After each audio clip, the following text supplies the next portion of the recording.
All right, let's talk about one of the most stubborn, most difficult problems in the world. It's a question that, honestly, almost everyone seems to have a quick answer for. But the reality, well, it's so much more complicated than most of us think. So, first things first, we've got to tackle some of the most common and, let's be honest, often totally wrong ideas about why poverty sticks around. Okay, so here's the big question, right? Why do poor people stay poor? It seems like everyone has an opinion on this, and they usually share it with a whole lot of confidence. I'm sure you've heard these before. Things like, the poor are lazy, or they just don't know how to manage their money. These are explanations that blame the individual. And they're simple, they're easy to repeat, but are they actually true?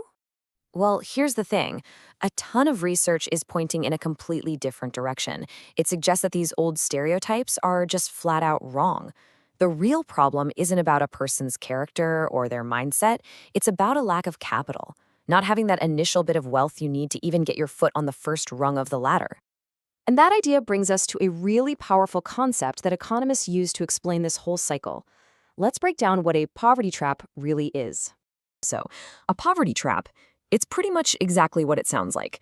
It's a self-reinforcing loop where the very state of being poor is what prevents you from ever not being poor. It's like trying to climb out of a deep hole with slippery sides. The fact that you're in the hole is what makes it nearly impossible to get out. So, what does that cycle actually look like? Well, imagine this. It starts with a lack of good jobs.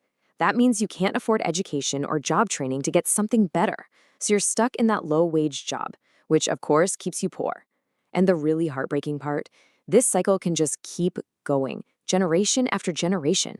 And it's so much bigger than just jobs in school. It's a whole ecosystem of things that can lock that trap shut.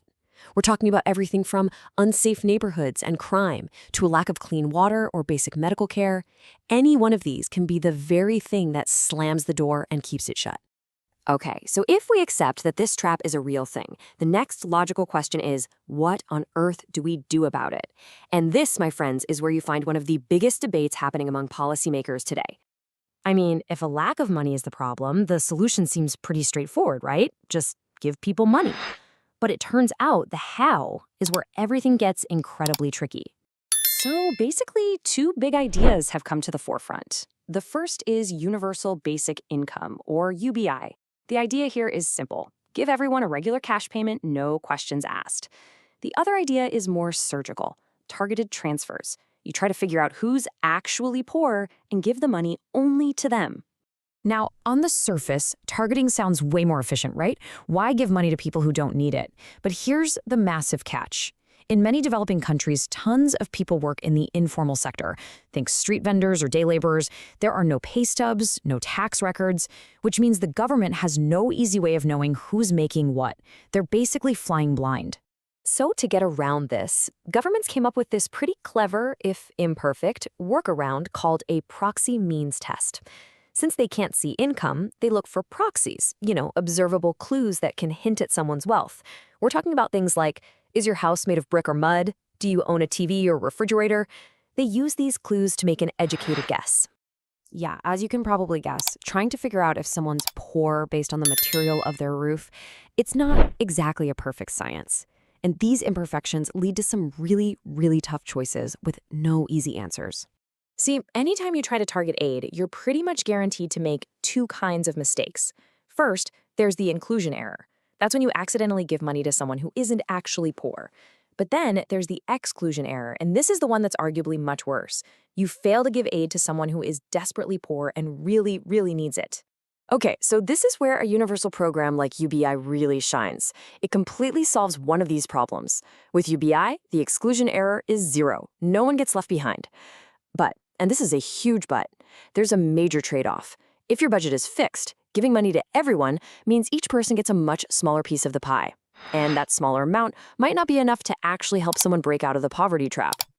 So what's better in the real world? This is where the data comes in. Researchers ran these complex simulations using real-world data from Indonesia and Peru.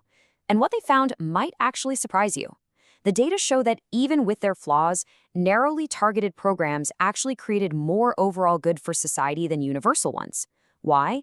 Well, because by focusing the money, you can give larger, more life-changing amounts to the absolute poorest people. And that bigger boost ends up doing more good for society as a whole. So this really gets to the heart of the dilemma for policymakers, doesn't it? It's a tough choice between perfect coverage and meaningful impact. Is it better to give everyone a little bit of help or give a lot of help to the people who need it most, even if you know you might accidentally miss some people along the way? You know, after all this talk about policy and data and trade-offs, let's bring it all back to where we started. Let's zoom out from the models for a second and just focus on that core idea, the incredible transformative power of just having some initial wealth. So that's the big question, isn't it? Can one single cash transfer, one single boost, actually be the key that unlocks that trap for good? Well, the evidence seems to scream yes. There was this incredible study in Bangladesh where some of the poorest villagers were given a one-time transfer of livestock, like a cow. And the results were just remarkable. It was like there was an invisible line. If the transfer was big enough to get them over that line, they stayed out of poverty for good. If it wasn't, they just slid right back down. It proved a single meaningful boost can be everything. And think about what that means. This isn't just about giant government programs. It shows that any significant transfer, whether it's from an organization or even just from one person to another, has the potential to completely change the course of someone's life.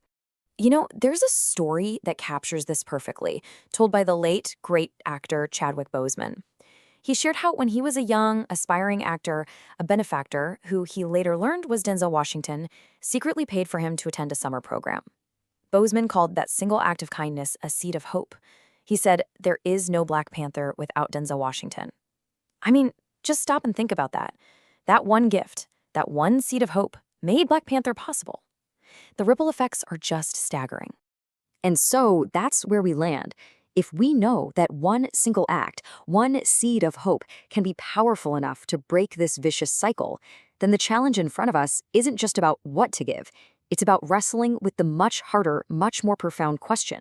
How do we decide who gets to plant that seed?